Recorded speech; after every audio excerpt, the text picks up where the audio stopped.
আমি এখন আছি মাঝ পদ্মাতে। এই যে দেখেন আমাদের গাড়ি, আমরা গাড়ি নিয়ে যাচ্ছি পাকা ইউনিয়ন থেকে।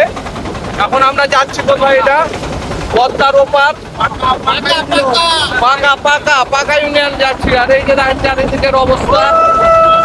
আর এই শৈলটা বসে আছে। আর এই যে পিছনে সুমন ভাই। আর এই যে পদ্মার ঢেউ, অসম্ভব ঢেউ। আর এই যে মাঝি ভাই আমাদের বসে আছে, আমরা সবাই ঘুরতেছি।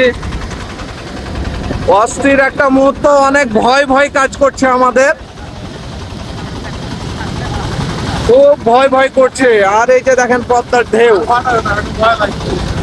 আর এই যে নৌকা চলছে আমাদের।